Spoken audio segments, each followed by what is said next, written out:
Nakakasilaw ang ilaw ng chandelier sa sala. Anim na hindi pamilyar na mukha ang nagsisiksikan sa sofa ng bahay ko. Nagkalat ang mga maleta sa may pasukan.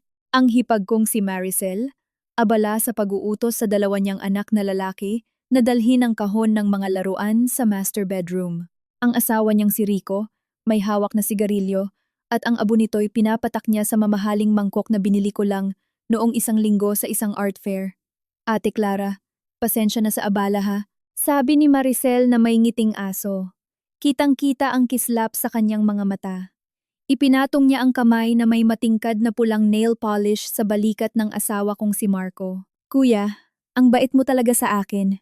Puno ng ngiti ang mukha ni Marco at sasabihin na sana, ano ka ba? Pamilya tayo. Kalimutan mo na yan. Nang ibaba ko ang hawak kong tasa ng kape. Ang tunog ng seramikong tasa sa salamin na mesa ay umalingaw-ngaw. Biglang tumahimik ang buong sala. 6 na pares ng mata ang sabay-sabay na napatingin sa akin. Dahan-dahan akong tumayo, kinuha ang cellphone mula sa aking bag. Umilaw ang screen, nagpapakita ng 7 missed calls at isang text message. Ate, andito na sa baba ang mga truck. Inangat ko ang aking ulo. Tiningnan ang mukha ni Maricel na puno ng pag-aakalang karapatan niya ang lahat.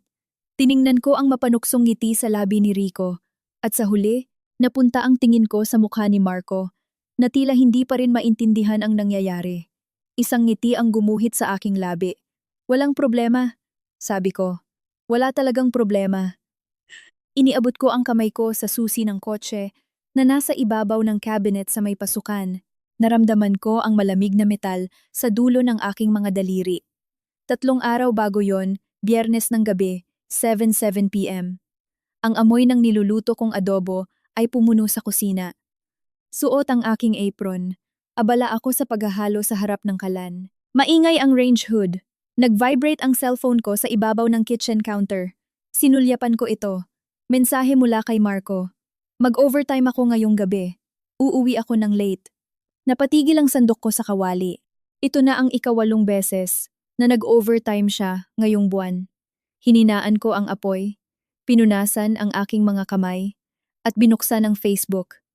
Pagka-refresh ko, ang unang lumabas ay ang post ng kapatid ni Marco, si Maricel. Isang 9-grid photo collage. Ang unang litrato ay sa isang high-end na Japanese restaurant, may bluefin tuna sashimi na kumikinang sa ilaw. Ang pangalawa ay si Marco. Nakataas ang baso ng sake, at ang mga kulubot sa gilid ng kanyang mata ay kitang-kita sa pagtawa. Ang pangatlo ay isang family picture ng pamilya ni Maricel silang 6, kasama ang asawa niyang si Rico, ang 2 anak, at ang mga magulang ni Rico. Ang caption, "Salamat sa treat ni Kuya." Ang pamilya ay dapat laging sama-sama. Ang location, isang omakase restaurant sa BGC na nagkakahalaga ng 8,000 bawat tao. Tinitigan ko ang screen ng cellphone sa loob ng 3 segundo. Pagkatapos, pinatay ko ito at ipinatong ng nakataob sa counter. 8. Ang adobo sa kawali ay kumukulo pa rin. Ang sarsa ay malapot at makintab. Pinatay ko ang apoy, isinalin ang ulam sa plato at dinala sa mesa. Ang hapagkainan ay isang mahabang mesa na gawa sa solid wood para sa 6 na tao. Ako mismo ang pumili nito noong nagre-renovate kami. Noong una, ayaw ni Marco dahil masyado raw malaki. 2 lang naman tayo, para saan pa ang ganyang kalaking mesa? Sabi niya. Sagot ko, paano kung may bisita tayo? Sabi niya. Anong bisita naman ang darating? Ngayon iniisip ko, dapat pala naramdaman ko na may mali sa sinabi niyang iyon. Umupo ako at kumuha ng kubyertos. Kumuha ako ng isang piraso ng baboy. Malambot ang karne, natutunaw sa bibig. 2 oras ko itong pinalambot sa mahinang apoy. Ngunit nang kainin ko, parang wala itong lasa. Tulad ng lasa ng aming 3 taong pagsasama, nagkakilala kami ni Marco sa isang blind date. Ang nagpakilala sa amin ay isang dating katrabaho ng nanay ko. Sabi niya, responsable raw ang lalaki, nagtatrabaho sa gobyerno, at ang mga magulang ay parehong retiradong guro. Noong una kaming magkita, suot niya ang isang kupas na asul na polo shirt at hindi makatingin ng diretso sa aking mga mata. Mukha siyang tapat. Nang ikasal kami, ang pamilya niya ay nagbigay ng 3 milyon para sa down payment ng condo. Ang pamilya ko naman ay naglabas ng 3 milyon para sa renovation at mga gamit. Binili namin ang 120 square meter 3-bedroom unit na ito. Nakapangalan sa aming dalawa ang titulo. Simple lang ang aming kasal, 10 lamesa lang para sa mga kamag-anak at kaibigan. Kakapanganak lang noon ni Maricel sa pangalawa niyang anak, dala-dala niya ang sanggol sa kasal. Sa reception, hinawakan niya ang kamay ko at sinabing, Ate Clara, itong si Kuya, napakatapat na tao. Alagaan mo siyang mabuti ha. Sabi ko, syempre, dagdag pa niya. Matatanda na sina Mama at Papa. Mula ngayon, si Kuya ay sa iyo na. Huwag mo siyang pababayaan ha. Noon, hindi ko naintindihan ang ibig sabihin ng mga salitang iyon. Ngayon, naiintindihan ko na. Ang ibig niyang sabihin ay, ipinapaubaya ko na sa iyo ang anak namin, kaya dapat mong pagsilbihan ng maayos. Ang unang taon ng aming pagsasama ay payapa. Si Marco ay isang admin officer sa isang ahensya ng gobyerno. Ako naman ay isang project manager sa isang design firm. Halos pareho lang ang aming sahod. Pagkatapos magbayad ng monthly amortization, may natitira pa kaming naitatabi. Tuwing weekend, sinasamahan niya akong mag-grocery at magluto. Kahit walang spark, pakiramdam ko ay isang tunay na pamilya kami. Kailan nagsimulang magbago ang lahat? Siguro, mga 1.5 taon na ang nakalipas, nang lumipat ang pamilya ni Maricel sa Maynila. Ang asawa niyang si Rico ay isang construction contractor at sabi-sabi ay kumikita raw ng malaki pero hindi stable ang trabaho. 2 anak ang nag-aaral at ang mga biyenan niya ay galing probinsya para tumulong mag-alaga. 6 silang nagsisiksikan sa isang 2-bedroom apartment sa isang mataong lugar. Nagsimulang madalas tumawag si Maricel kay Marco. Kuya, kailangan ng pambayad sa school ng panganay ko. Kinakapos ako ngayon, pahiram muna ng 2,000. Kuya, naubos na ang gamot ni Papa sa high blood. Daanan mo na lang mamaya pag uwi mo. Kuya, hindi pa nababayaran si Rico sa proyekto niya. Hindi kami makakabayad ng renta. Pwede bang abonohan mo muna? Laging pumapayag si Marco. Noong una, ilang daan, ilang libo. Kalaunan, naging 10, 20,000. Tinanong ko siya, hindi ba kontraktor ang asawa ng kapatid mo? Bakit palaging kapos sa pera? Pautal-utal niyang sinabi, mahirap talagang masingil ang bayad sa construction ngayon. Alam mo naman ang sitwasyon. Kahit na, sabi ko, hindi pwedeng laging ganyan. May sarili rin tayong buhay. Doon nagbago ang mukha niya. Kapatid ko yon, hindi ko ba pwedeng tulungan? Iyon ang aming unang malaking away. Sinabi niyang wala akong puso, na hindi ko tinuturing na pamilya ang pamilya niya. Sinabi ko na hindi sa ayaw kong tumulong, pero dapat may hangganan. Sa huli, padabog siyang lumabas ng kwarto at natulog sa sofa. Kinabukasan, namumula ang mga mata niya at humingi ng tawad. Naawa ako. Simula noon, hindi na niya binanggit sa akin ang tungkol sa pagpapahiram ng pera. Ngunit napansin kong paunti ng paunti ang pera sa payroll account niya. Nang tanungin ko, sinabi niyang humina raw ang kita sa opisina, kaya nabawasan ang bonus. Naniwala ako. Hanggang noong nakaraang buwan, aksidente kong nakita ang isang text alert mula sa bangko sa kanyang cellphone. Isang transfer na nagkakahalaga ng 30,000. Ang recipient, Maricel Reyes. Ang petsa, araw ng aming wedding anniversary. Noong araw na iyon, sinabi niyang mag-overtime siya. Naghanda ako ng isang candlelit dinner. Naghintay ako hanggang 10:00 ng gabi. Lumamig ang pagkain at nanlamig din ang puso ko. Hindi ko siya kinumpronta. Naghihintay ako. Naghihintay ng tamang pagkakataon. Isang pagkakataon para tuluyan ng maglantad ng lahat. Ngayon, mukhang malapit na ang pagkakataong iyon. Itinapon ko ang natirang adobo sa basurahan, hinugasan ng mga plato, at nilinis ang kalan.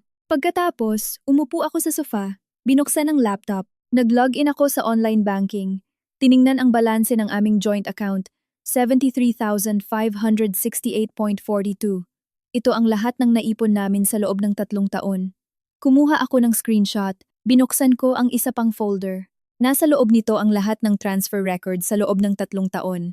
Mga transfer ni Marco kay Maricel, mga litrato ng aking sulat kamay na ledger, at mga larawan mula sa Facebook ni Maricel na nagpapakita ng kanyang mga mamahaling gamit at kinakain. Inayos ko ang lahat sa isang PDF file. Pagkatapos, binuksan ko ang phone book ng aking cellphone, hinanap ang numerong may pangalang Atonia Cruz, at tinawagan ito. Atonia Cruz. Si Clara Santos po ito. Ah, opo. Tungkol po sa konsultasyon natin noon sa property division sa Hiwalayan. Handa ko na po ang mga materyales. Magkita po tayo bukas ng 10:00 ng umaga sa opisina ninyo. Pagkababa ng tawag, sumandal ako sa sofa at ipinikit ang mga mata. Ang tunog ng orasan sa sala ay maririnig. 11:00 ng gabi. Narinig ko ang pagbukas ng pinto. Pumasok si Marco, amoy alak. Nakita niya akong nakaupo pa sa sala at natigilan. Gising ka pa?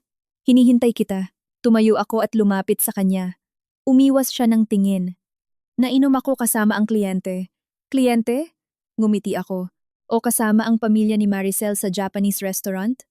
Nagbago ang itsura niya. Nakita mo? Hindi ba't nakapost sa Facebook? O makase, sabi ko sa kalmadong boses. Ang galante mo naman. Bubukas sana ang bibig niya para magpaliwanag. Pero itinaas ko ang kamay ko para pigilan siya. Marco, mag-usap tayo. Tila biglang nawala ang kalasingan ni Marco. Hinubad niya ang kanyang jacket at umupo sa single sofa sa tapat ko. Kinusot niya ang kanyang mga kamay sa mukha. Clara, pakinggan mo muna ang paliwanag ko. Paliwanag? Anong ipapaliwanag mo? Tinitigan ko siya. Ipaliwanag mo kung bakit ka nagsinungaling na mag-overtime ka. Pero ang totoo ay nilibre mo ang pamilya ng kapatid mo sa isang omakase dinner ng 8,000 bawat tao. Ipaliwanag mo kung bakit mo unti-unting inilipat ang ipon natin sa kanya. Namutla ang mukha niya. Paano? Paano mo nalaman ang tungkol sa mga transfer? Hindi ako tanga, sabi ko. Sa loob ng 3 taon, alam ko sa puso ko kung magkano ang naibigay mo kay Maricel. Hindi bababa sa 150,000, tama ba? Yumuko siya at hindi nagsalita. Isang pag-amin. Marco, ang pamilya mo ay nagbigay ng 3 milyon para sa down payment ng kondo.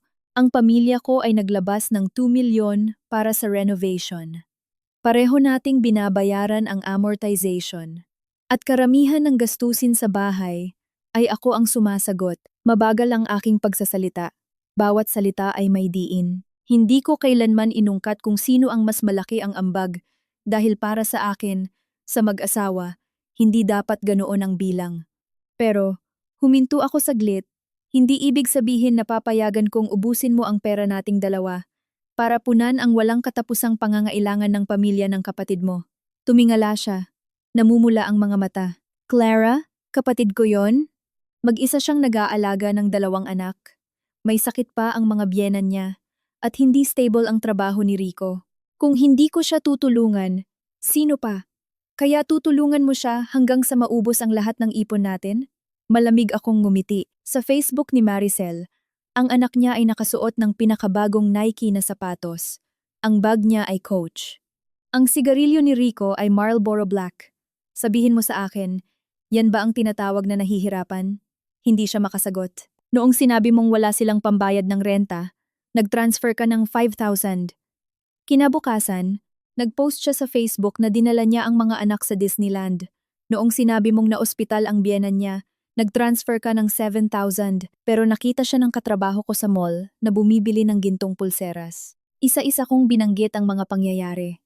Marco, hindi ko sinasabing huwag mong tulungan ang pamilya mo, pero dapat may hangganan. Ang pamilya ng kapatid mo ay hindi naghihirap. Ginagawa ka lang nilang ATM, isang taong madaling lokohin. Hindi totoo yan. Bigla siyang naging emosyonal. Hindi ganoong tao si Maricel. Mahilig lang siyang magyabang sa Facebook. Pero hindi talaga siya madali. Hindi madali? Tumayo ako, lumapit sa TV cabinet, binuksan ang drawer, at kumuha ng isang tumpok ng mga nakaprint na papel. Inihagis ko ito sa harap niya. Ito ang nalaman ko sa huling 6 na buwan. Ang mga proyekto ni Rico. Kumita siya ng mahigit 400,000 noong nakaraang taon. Ang sasakyan niya ay isang second-hand na Audi A6, pero Audi pa rin. Umuupa sila sa isang masikip na lugar hindi dahil wala silang pera, kundi dahil nag-iipon sila para makabili ng bahay sa isang subdivision na may magandang eskwelahan. Kinuha ni Marco ang mga papel. Nanginginig ang kamay. Isa-isa niyang tiningnan, at lalong namumutla ang kanyang mukha. Imposible. Sinabi ni Maricel na laging delayed ang bayad kay Rico. Niloloko ka lang niya. Malamig kong sabi. Kilalang kilala ka ng kapatid mo. Alam niyang malambot ang puso mo. Alam niyang maniniwala ka. Kaya ginawa niyang dahilan ang hirap sa paniningil sa loob ng 2 taon. Nabitawan niya ang mga papel at kumalat ito sa sahig. Napaupo siya sa sofa Tinakpan ang mukha ng dalawang kamay. Nanginginig ang mga balikat. Hindi ko alam kung umiiyak siya o nagsisisi. Pagkaraan ng mahabang panahon, itinaas niya ang kanyang ulo. Pulang-pula ang mga mata. Clara, nagkamali ako, sabi niya. Nagkamali talaga ako. Hindi ko dapat kayo niloko. Hindi ko dapat ginastos ang pera natin. Patawarin mo ako ngayon. Pangako, hindi ko na pakikialaman ang pamilya ni Maricel. Tinitigan ko ang kanyang mukha na puno ng pagsusumamo. 3 taon na ang nakalipas. At ang mukhang ito rin ang nagpaniwala sa akin na siya ay tapat at mapagkakatiwalaan. Anong nangyari? Marco, may mga bagay na hindi nare-resolba ng isang simpleng, sorry, sabi ko. Ang problema natin ay hindi lang tungkol sa kapatid mo. Natigilan siya. Ano pa? Alam mo sa puso mo. Tumalikod ako at naglakad papunta sa kwarto. Matulog ka sa sofa ngayong gabi. Bukas, pupunta tayo sa City Hall. Ano? Bigla siyang tumayo. Clara, gusto mo? Gusto mong makipaghiwalay? Ano pa? Lumingon ako sa kanya. Itutuloy natin ang ganitong buhay? Panoorin kang ituring akong dayuhan? At ang kapatid mo bilang pamilya?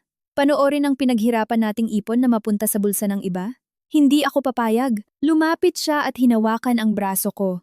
Clara, magbabago ako. Magbabago talaga ako. Bigyan mo ako ng isang pagkakataon.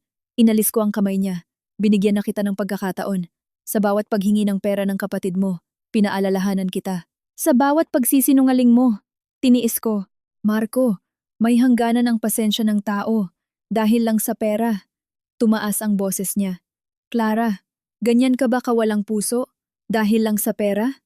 Itatapon mo na ang pagsasama natin? Hindi ito dahil sa pera. Sabi ko, bawat salita ay may diin. Ito ay dahil sa respeto. Nirespeto mo ba ako? Itinuring mo ba akong asawa? O isa lang akong kasangkapan para tulungan kang suportahan ang pamilya ng kapatid mo? Nakabuka ang bibig niya. Walang masabi. Pumasok ako sa kwarto, isinara ang pinto at nilock ito. Sumandal ako sa pinto. Dahan-dahang napaupo sa sahig. Sa wakas, tumulo ang mga luha ko. Hindi dahil sa lungkot, kundi dahil sa kaluwagan. Kinabukasan, 6 na anta ng umaga ako gumising. Magdamag na natulog si Marco sa sofa. Nang marinig niya ang ingay, agad siyang bumangon. Clara, hindi ko siya pinansin. Dumiretso ako sa banyo, naghilamos, nagpalit ng damit, nagmakeup, at kinuha ang bag ko. Saan ka pupunta? Hinabol niya ako hanggang sa pinto. Sa trabaho, sabi ko. At saka, maghahanap ako ng lilipatan ngayon. Ipapadala ko sa abogado ang divorce papers. Clara, wag kang ganyan.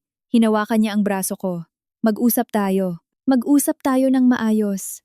Inalis ko ang kamay niya. Nag-usap na tayo kagabi.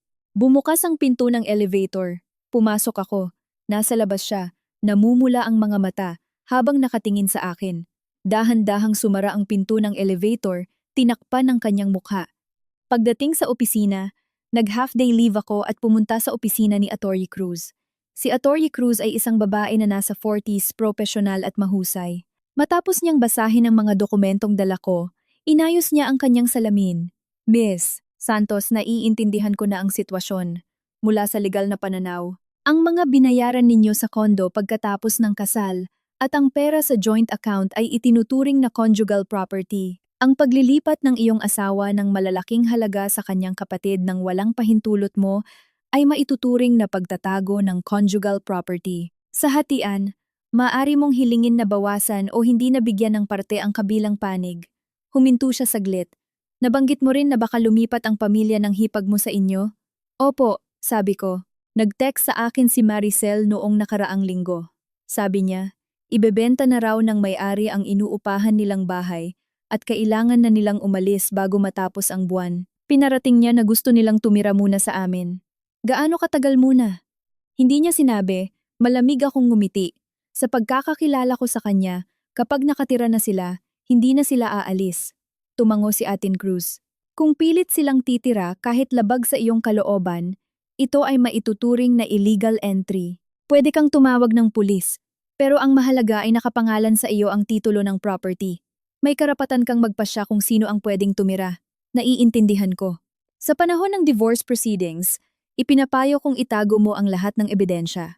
Mga text conversations, transfer receipts, recordings, lahat ay dapat itago. Sige po, paglabas sa opisina ng abogado, tinawagan ko ang isang real estate agent. Maghanap ka ng isang one-bedroom unit para sa akin, malapit sa opisina ko. Fully furnished. Ang budget ko ay hanggang 5 libing sa upa. Sabi ng ahente, hahanap siya agad. Pagkababa ng tawag, tumayo ako sa gilid ng kalsada. Pinapanood ang mga sasakyan. Nakakasilaw ang sikat ng araw. Tumunog ang cellphone ko. Si Maricel. Tinitigan ko ang screen sa loob ng 3 segundo bago sagutin. Hello? Ate Clara? Ang boses niya ay sobrang tamis. Busy ka ba? May kailangan ka? Ay, oo nga pala. Tungkol sa bahay namin, alam mo na ba?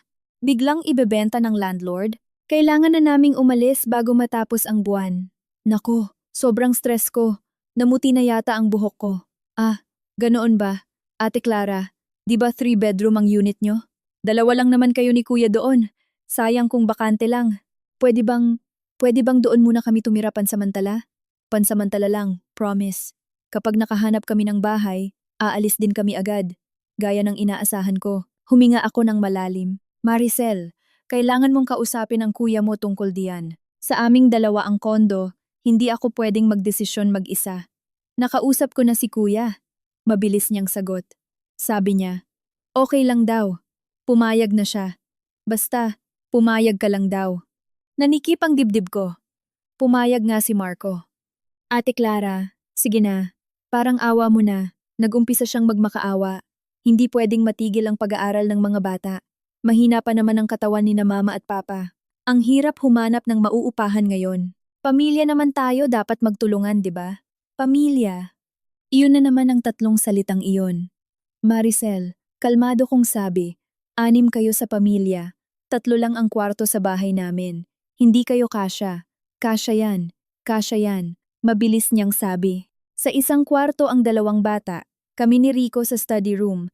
Maglalatag na lang kami ng banig. Sina mama at papa. Pwede sa sofa sa sala. Hindi kami mapili. Banig at sofa. Ang galing niyang magpaawa. Pag-iisipan ko. Sabi ko. Tatawagan kita mamaya para sa sagot ko. Sige, sige Ate Clara. Pag-isipan mong mabuti, hindi naman kami nagmamadali. Masaya niyang ibinaba ang tawag. Nakatayo ako sa ilalim ng sikat ng araw, hawak ang cellphone, nanlalamig ang buong katawan. Pag-uwi ko ng gabi, nakapagluto na si Marco. 3 ulam at 1 sabaw, nakahain na sa mesa. Lahat paborito ko. Suot niya ang apron, nakatayo sa tabi ng mesa. Puno ng ngiti ang mukha. Clara, nakauwi ka na. Halika, maghugas ka na ng kamay at kumain na tayo. Hindi ako gumalaw. Tumawag sa akin si Maricel. Nawala ang ngiti sa kanyang mukha. Ah, oo. Sinabi niya sa akin ang tungkol sa bahay. Clara, alam kong galit ka. Pero special case ito. Biglang nagbenta ang landlord. At 6 sila. Kasama ang matatanda at bata. Mahirap talagang makahanap ng matitirhan agad. Tulungan na natin sila, kahit ngayon lang. Huling beses na ito. Tinitigan ko siya. Ganyan din ang sinabi mo noon. Ganyan, ganyan, ganyan. At noong nakaraan pa. Marco, hindi ba't parang ang daming special case ng kapatid mo? Lumapit siya para hawakan ang kamay ko. Umiwas ako. Clara, pangako, ito na ang huli. Kapag nakahanap na sila ng bahay, aalis din sila agad. Sumpaan pa tayo. Sumpa? Natawa ako. Ilan na bang sumpa ang binitiwan mo? Nagbago ang itsura niya. Kung ganoon, anong gusto mong gawin ko? Hahayaan ko na lang ba ang kapatid ko at ang pamilya niya na maging palaboy sa lansangan? Hindi sila magiging palaboy. Umupo ako sa mesa. Kumita si Rico ng mahigit 400,000 noong nakaraang taon. Kaya nilang umupa ng disenteng bahay. Gusto lang nilang tumira dito para makatipid sa upa at makapag-ipon para sa bahay na gusto nilang bilhin. Paano mo nalaman? Nag-research ako, kinuha ko ang kubyertos at kumuha ng 1 piraso ng pagkain. Marco, hindi ako tanga. Ang pamilya ng kapatid mo ay kinakalkula ka mula simula hanggang dulo. Ikaw lang ang naniniwala pa rin na sila ay kaawa-awang nangangailangan ng tulong. Nakatayo siya doon, nagpapalit-palit ang kulay ng mukha. Kahit may pera sila, mahirap talagang humanap ng mauupahan ngayon. Totoo yon, pilit pa rin niyang ipinagtatanggol. Kahit ilang buwan lang, hindi ba pwedeng tulungan? Ilang buwan? Tumingala ako sa kanya. Maniwala ka sa akin, kapag nakatira na sila dito, hindi na sila aalis. Sasabihin mong hindi pwedeng ilipat ang mga bata dahil sa pag-aaral. Sasabihin mong mahirap para sa matatanda na lumipat. Sasabihin mong sandali na lang at magiging 1 taon, 2 taon at hindi na sila aalis. Hindi yan mangyayari. Mangyayari, pinutol ko siya dahil kilalang kilala ko ang kapatid mo at kilalang kilala ka rin niya. Alam niya kung paano ka manipulahin. Natahimik siya. Pagkaraan ng mahabang panahon, mahina niyang sinabi, Clara, paano kung igigiit kong patirahin sila dito? Tinitigan ko siya. Kung ganoon, maghiwalay na tayo. Ikaw. Nanlaki ang mga mata niya. Dahil lang dito, gusto mo nang makipaghiwalay? Hindi lang dito, sabi ko. Bawat salita ay may diin. Ito ay usaping prinsipyo. Itong bahay na ito ay sa ating dalawa. Wala kang karapatang magpasok ng ibang tao nang wala ang aking pahintulot. Kahit na kapatid mo pa. Sila ba'y ibang tao? Bigla siyang sumigaw. Clara, kapatid ko yon. Pamilya ko. Sa paningin mo, ang pamilya ko ay ibang tao? Sa sitwasyong malinaw kong tinututulan, ang sinumang pilit na papasok sa bahay ko ay ibang tao. Malamig kong sagot. Marco, sasabihin ko sa iyo ngayon. Kung ipipilit mong papasukin sila dito, agad akong aalis. Agad akong magfa-file ng divorce. At paghahati-hatian natin ang ari-arian kung ano ang nararapat. Ang perang inilipat mo sa kapatid mo, sisingilin ko pabalik, kahit 1 sentimo. Nanginginig siya sa galit. Tinatakot mo ba ako? Hindi pananakot, tumayo ako. Isang abiso. Pumasok ako sa kwarto at nagsimulang mag-empake. Damit, makeup, mahahalagang dokumento, laptop lahat inilagay ko sa maleta. Nakatayo si Marco sa may pinto. Pinapanood akong mag-empake ng walang imik. Aalis ka talaga? Oo. Dahil lang sa maliit na bagay na to, para sa iyo, maliit na bagay lang ito. Para sa akin, ito ang hangganan. Isinara ko ang zipper ng maleta. Tumayo ako. Marco, sa loob ng 3 taon, palagi akong nagpaparaya. Nagparaya ako hanggang sa isipin ng kapatid mo na madali akong apihin. Nagparaya ako hanggang sa isipin mo na dapat kong tanggapin ang lahat ng walang reklamo. Hila-hila ko ang maleta palabas. Hinarang niya ako. Clara, huwag kang umalis. Hayaan mo. Wala nang dapat pag-usapan. Tinitigan ko siya sa mata. Pumili ka. Sabihin mo sa kapatid mo na hindi sila welcome dito. O maghiwalay na tayo. Gumagalaw ang kanyang mga labi. At sa huli, tumabi siya para padaanin ako. Hila-hila ko ang maleta palabas ng pinto. Hila-hila ko ang maleta palabas ng pinto. Pagbaba ng elevator sa unang palapag, paglabas ko sa gusali, ang hangin ng gabi ay malamig sa aking mukha. Kinuha ko ang cellphone at tinawagan ng ahente. May nahanap ka ng bahay? Miss Santos, sakto, may isang unit dito sa building na katabi lang ng office nyo. 1 bedroom, fully furnished. Ang upa ay 4,800%. Sabi ng may-ari, pwede raw pirmahan agad ang kontrata. Papunta na ako. Pagkababa ng tawag, lumingon ako sa gusali. 12th floor, East Unit. Iyon ang lugar na akala ko'y magiging tahanan ko magpakailanman. Hindi na ngayon. Nag-check-in ako sa isang hotel para sa gabing iyon. Kinabukasan, pinirmahan ko ang kontrata sa upa. Nagbayad ng 6 na buwang renta at inilipat ang aking mga gamit. Hindi malaki ang apartment, 50 square meters, pero malinis at nakaharap sa timog kaya maliwanag. Sapat na para sa akin. Nang maayos ko na ang lahat, umupo ako sa sofa ng bago kong bahay at nag-text kay Marco. Nakaalis na ako. Ipapadala ng abogado ko ang divorce agreement. At sabihin mo sa kapatid mo, hindi siya welcome sa bahay ko. Mabilis siyang sumagot. Clara, kailangan mo ba talagang maging ganito kalupit? Hindi ko na sinagot. I-block ko siya. Pagkatapos, nag-text ako kay Maricel. Maricel, tungkol sa plano ninyong tumira sa bahay ko, hindi ako pumapayag. Ang bahay ay sa amin ni Marco, at may karapatan akong magpasya kung sino ang pwedeng tumira. Maghanap kayo ng sarili ninyong matitirhan. Halos agad siyang sumagot, isang serye ng mga voice message. Pinindot ko ang una. Ate Clara, paano mo nagagawa to? Pamilya tayo. Anong ibig sabihin ng pag-alis mo? Iniwan mo si kuya mag-isa? Pinipilit mo siya? Pangalawa, ate, alam kong may sama ka ng loob sa akin, pero inosente ang mga bata. Kaya mo bang tiisin na makita silang walang matirhan? Pangatlo, pumayag na si kuya. Anong karapatan mong tumanggi? Hindi lang naman sayo ang bahay na yan. Pang-apat, Clara Santos, Sinasabi ko sa'yo, titira kami sa bahay na yan. Sabi ni kuya, siya ang masusunod sa pamilyang ito. Napangiti ako. Eksakto sa inaasahan ko. Nag-reply ako, sige, subukan mo. At i-block ko rin siya. Ang sumunod na 3 araw ay tahimik. Hindi na ako kinontak ni Marco. Hindi na rin nangulit si Maricel. Pero may kutob ako. May parating na bagyo. Ika-4 na araw, Biyernes, 3:00 ng hapon. Nasa kalagitnaan ako ng meeting sa opisina nang mag-vibrate ang cellphone ko. Isang unknown number. Pinatay ko. Tumawag ulit. Pinatay ko ulit. Sa pangatlong tawag, lumabas ako ng meeting room para sagutin. Hello? Clara Santos? Boses ni Maricel. Matinis at nakakairita. Blinok mo ako? Ang lakas ng loob mong i-block ako. Anong kailangan mo?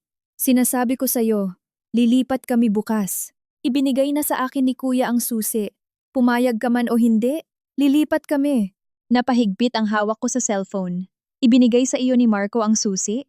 Oo, mayabang niyang sabi. Sabi ni kuya, siya ang masusunod sa bahay na to. Isa ka lang tagalabas. Wala kang karapatang makialam. Tagalabas. Pala. Sa isip niya, ako ang tagalabas. Sige, sabi ko. Kung ganoon lumipat na kayo. Natigilan siya. Marahil hindi inaasahan na ganoon kadali akong pumayag. Anong sabi mo? Sabi ko, lumipat na kayo. Inulit ko. Anong oras bukas? 10:00 ng umaga. Maingat niyang sabi. Anong binabalak mo? Wala. Ngumiti ako. Kung lilipat kayo, kailangan ko lang malaman ang oras para salubungin kayo. Huwag mo akong daanin sa ganyan. Umirap siya. Clara Santos, sinasabi ko sa'yo, kapag nakalipat na ako, sa akin na ang bahay na yan. Kahit gustuhin mong bumalik, hinding-hindi ka na makakapasok. Huwag kang mag-alala, kalmado kong sabi. Hindi na ako babalik. Pagkababa ng tawag, tumayo ako sa harap ng bintana sa hallway, pinapanood ang daloy ng trapiko sa ibaba. Maganda ang sikat ng araw, pero nanlalamig ang puso ko. Marco, ginawa mo nga? Ipinamigay mo ang ating tahanan sa kapatid mo. Sige, mabuti. Kung ganoon, hindi na rin ako mag-aatubili.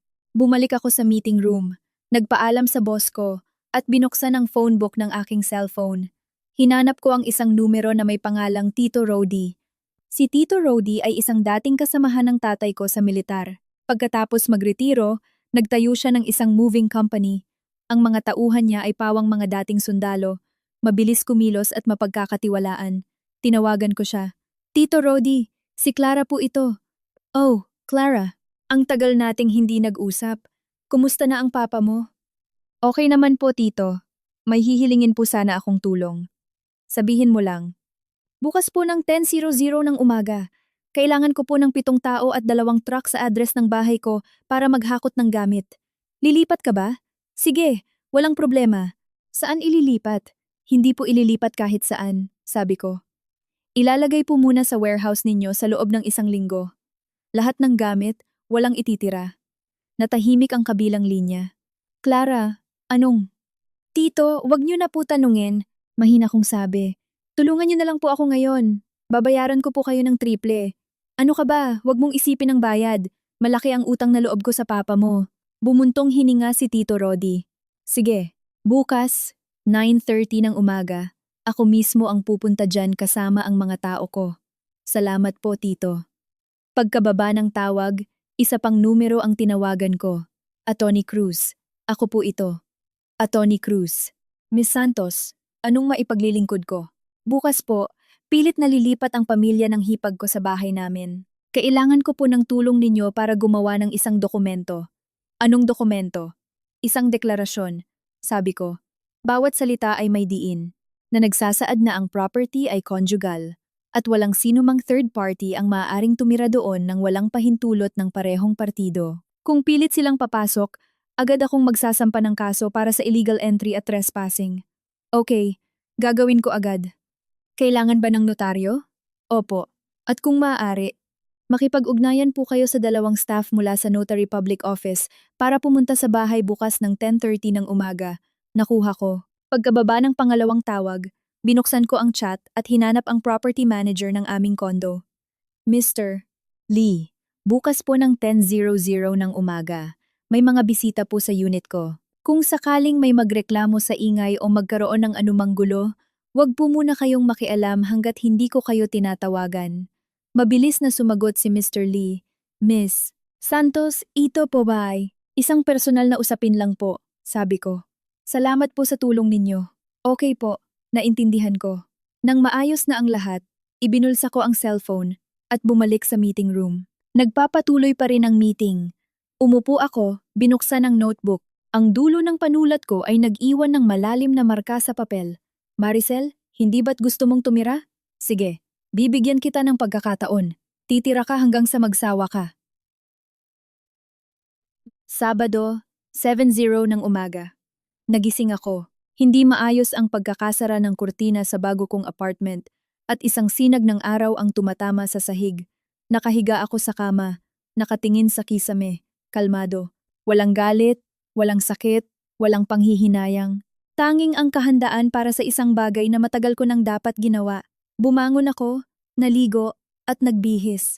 Simpleng sportswear, rubber shoes, tinalian ang buhok, at walang makeup. Ang babae sa salamin ay may malinaw na mga mata at walang emosyon ang mukha, handa para sa isang laban na matagal nang dapat nilabanan. 8:00 a.m. Lumabas ako. Sa isang karinderya sa baba, bumili ako ng isang basong taho at 2 siopaw. Umupo ako sa tabi ng bintana at dahan-dahang kumain. Tahimik ang cellphone ko. Walang tawag mula kay Marco, walang text mula kay Maricel. Marahil iniisip nilang sumuko na ako, o marahil wala silang pakialam kung ano ang iniisip ko. 9:00 a.m. Tapos na akong kumain. Pumara ako ng taxi. Sa The Grove po, Manong. The Grove. Ang dati naming tahanan ni Marco. 9:20 a.m. Huminto ang taxi sa gate ng condominium.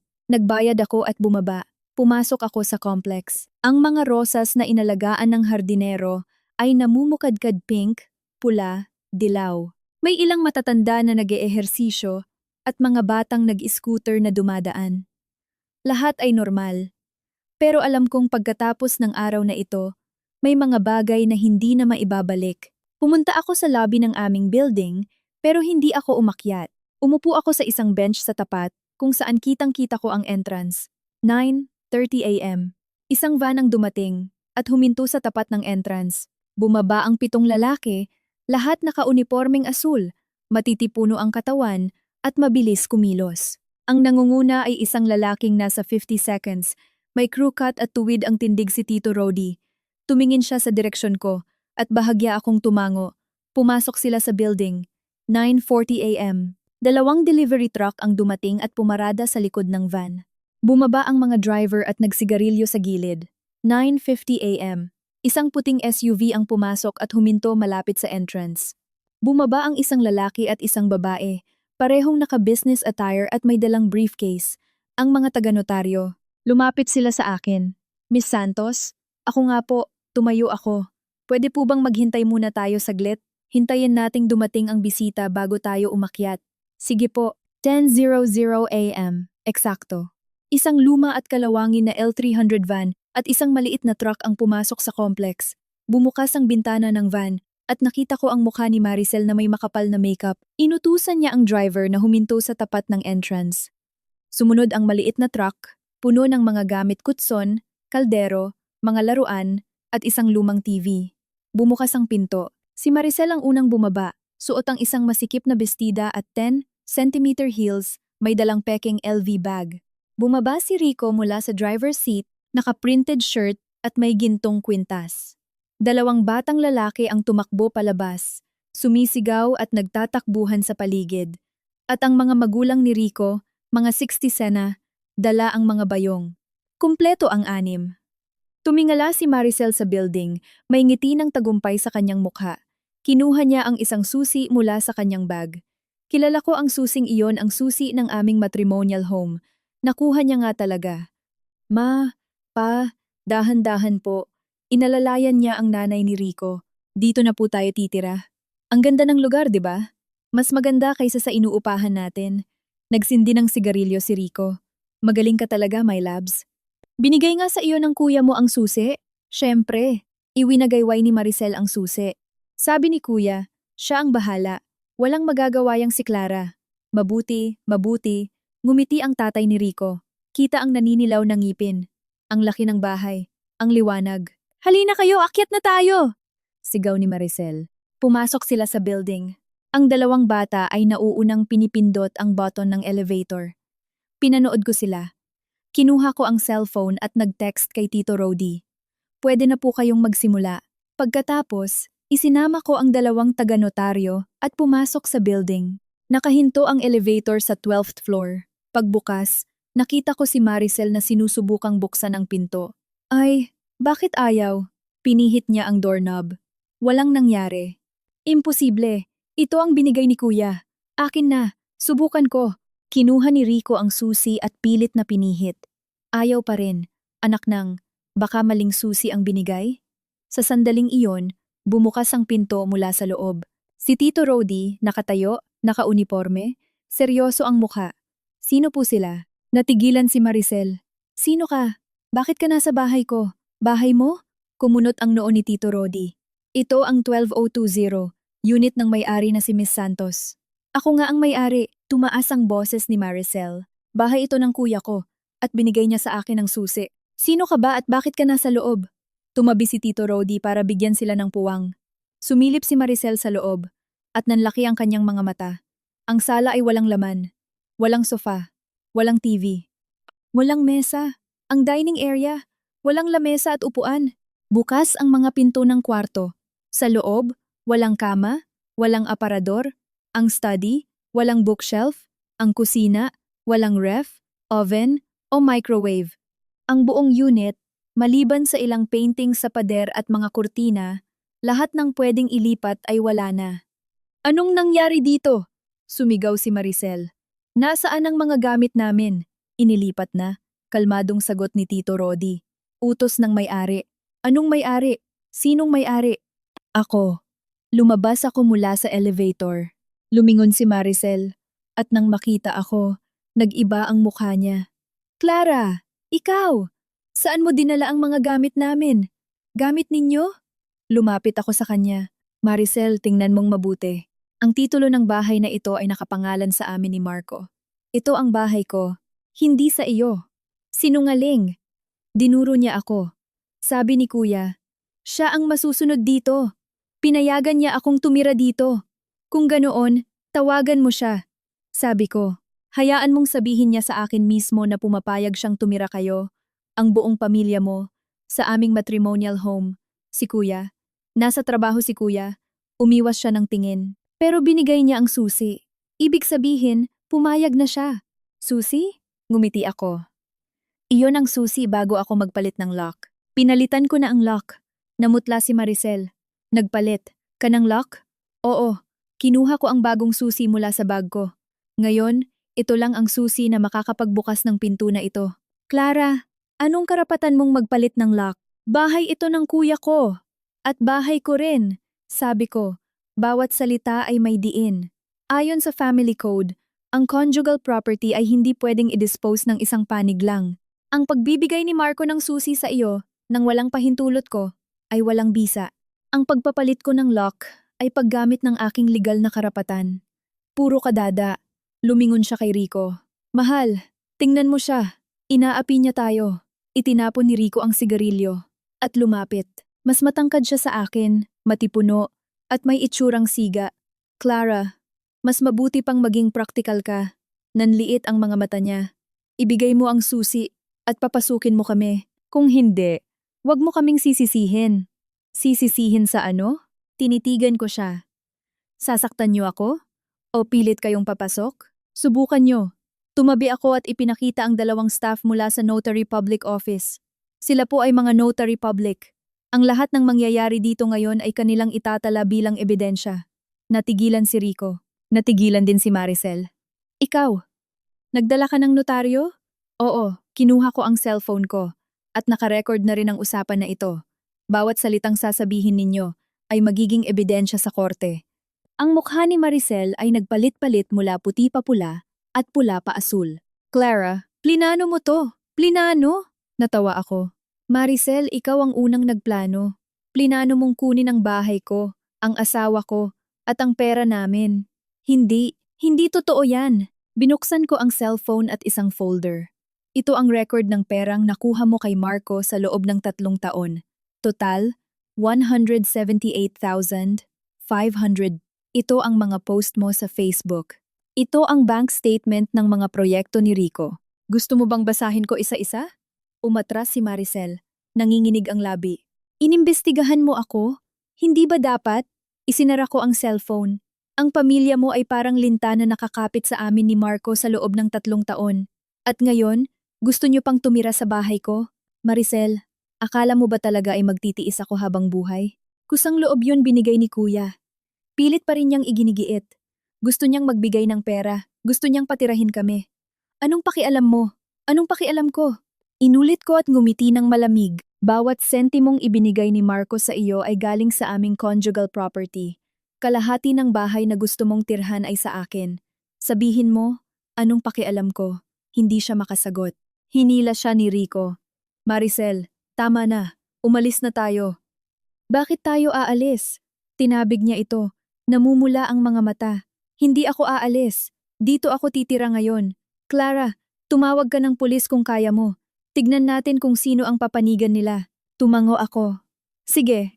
Kinuha ko ang cellphone at tinawagan ng 110.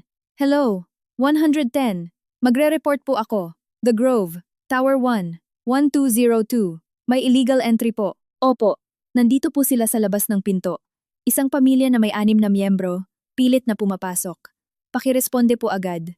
Pagkababa ng tawag, tiningnan ko si Maricel. Darating ang mga pulis sa loob ng 10 minuto.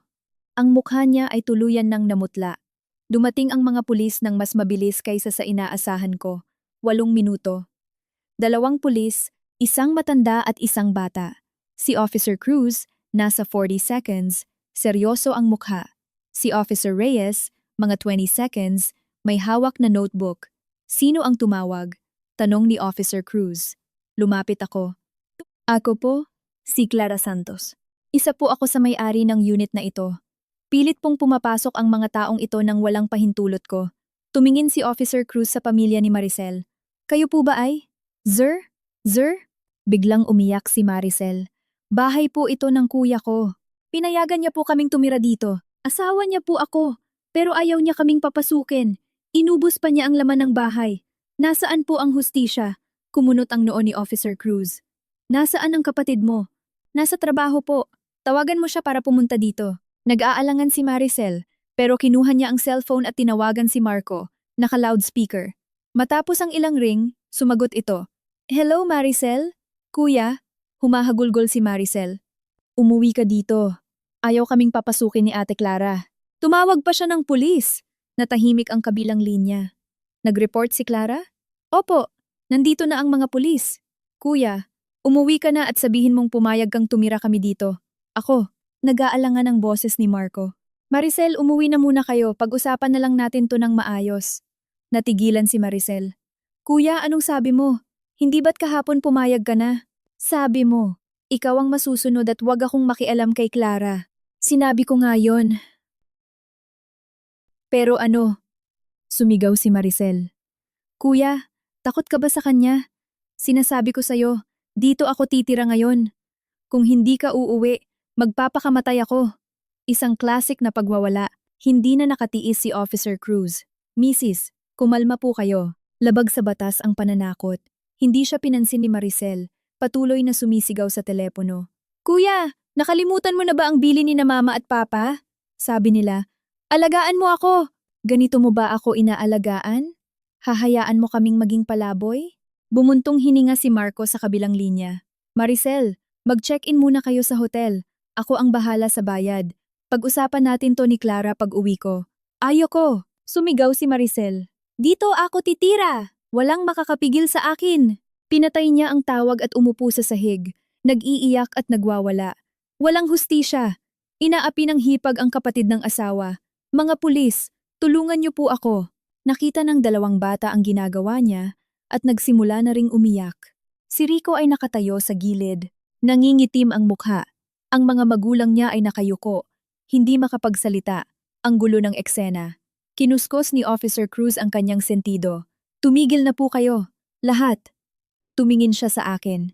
Miss Santos, dala niyo po ba ang titulo ng bahay? Dala ko po, kinuha ko ang kopya ng titulo mula sa bag ko at ibinigay sa kanya. Tiningnan ito ni Officer Cruz. May-ari, Clara Santos at Marco Reyes. Kayo po ay mag-asawa? Opo. Kung ganoon, totoo po ba ang sinasabi ng ginang na ito, na pumayag ang kapatid niya na tumira sila dito? Totoo pong pumayag ang asawa ko, matapat kong sinabi. Pero malinaw po na tumututol ako. Ayon sa batas, ang conjugal property ay hindi maaaring i-dispose ng isang panig lang. Ang pagpapahintulot niya ng walang pagsang-ayon ko ay walang bisa. Tumango si Officer Cruz. Sa batas, ganoon nga po. Pero ito po ay away pamilya. Iminumungkahi po namin na pag-usapan ninyo ng maayos. Payag po akong makipag-usap, sabi ko. Pero kailangan muna nilang umalis agad. Kung hindi, magsasampa ako ng kaso para sa trespassing. Kaso? Tumayo si Maricel at dinuro ako. Clara, sinong tinatakot mo? Kapatid ako ng asawa ko. Karapatan kong tumira sa bahay ng kuya ko. Hindi ito bahay ng kuya mo. Sabi ko, bawat salita ay may diin. Ito ay ang aming matrimonial home. Wala kang karapatang tumira dito. Ikaw. Maricel, pinutol ko siya. Bibigyan kita ng dalawang pagpipilian. Una, umalis ka ngayon kasama ang pamilya mo at hindi ko na itutuloy ang kaso. Pangalawa, magpatuloy ka sa gulo, ipapadala kayo ng pulis sa presinto at kakasuhan ko kayong 6.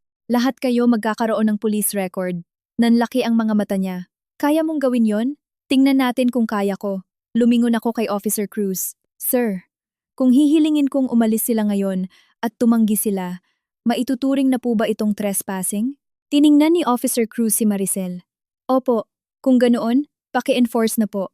Nag-alinlangan si Officer Cruz. Miss Santos, magkakamag-anak naman po kayo. Baka hindi maganda kung masyadong maging mahigpit. Bigyan pa natin sila ng oras. Anong aayusin? Tinuro ko ang walang lamang bahay.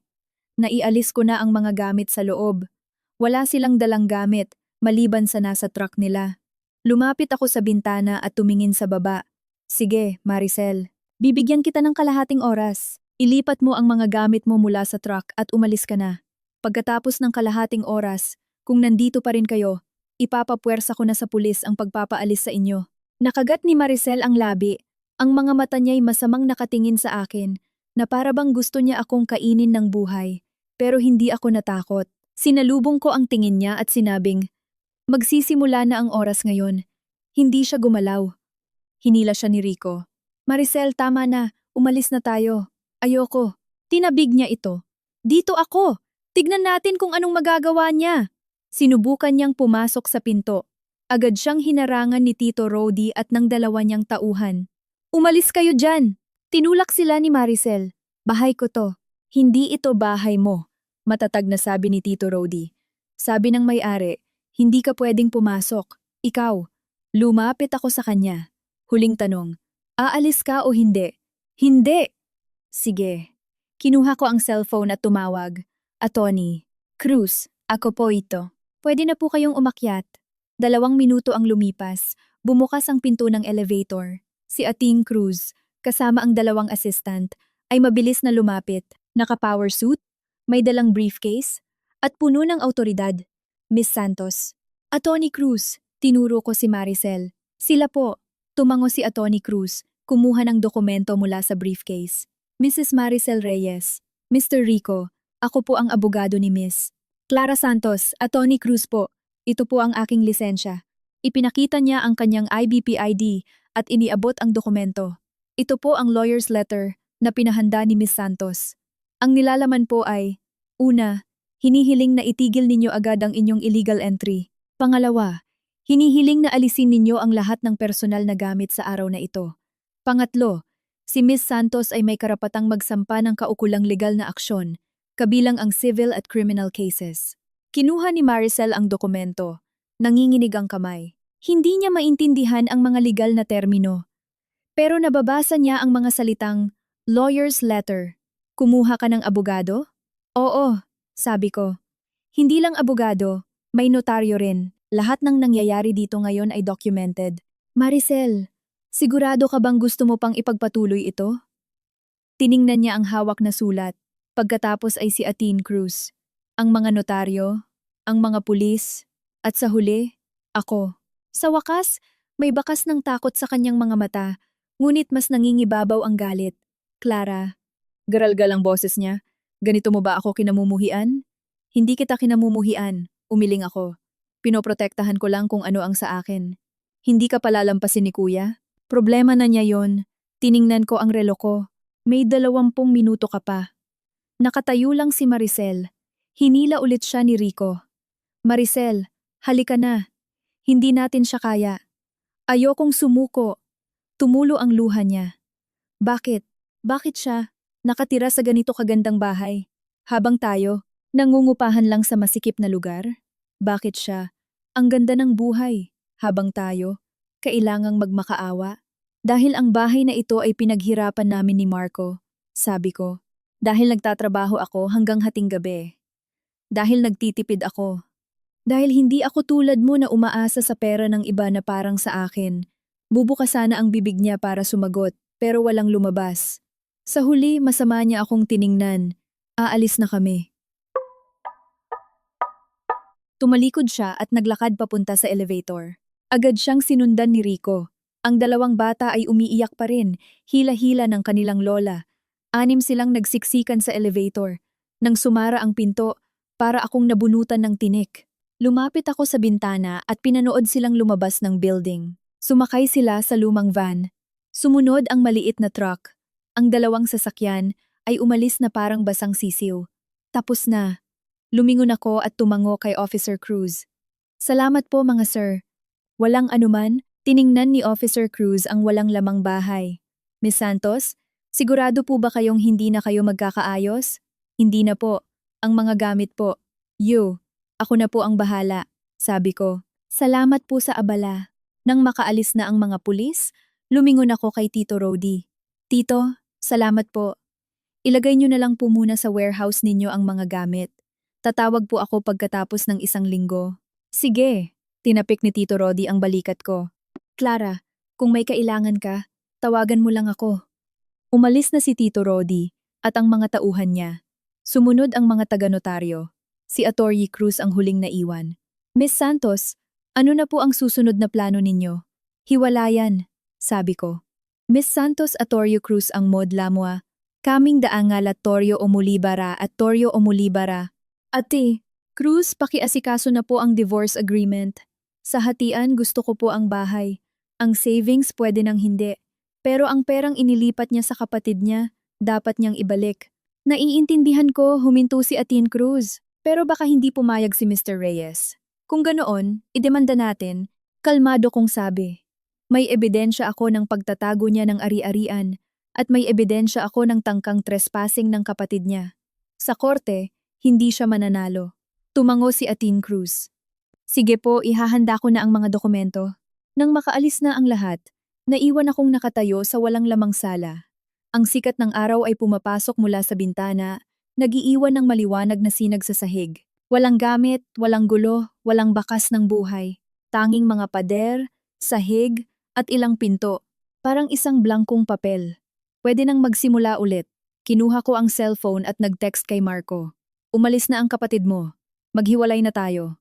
Mabilis siyang sumagot. Clara, mag-usap tayo.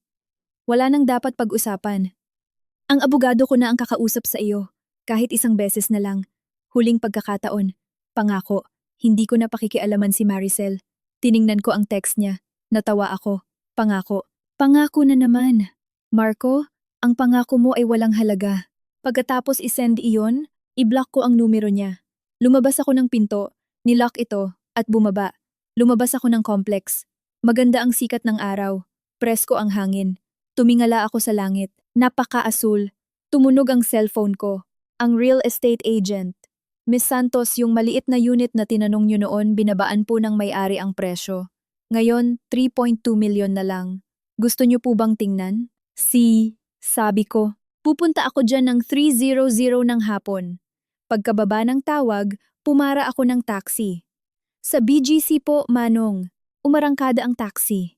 Habang pinapanood ko ang mga tanawin sa labas ng bintana, naramdaman ko ang pagtatapos ng isang kabanata.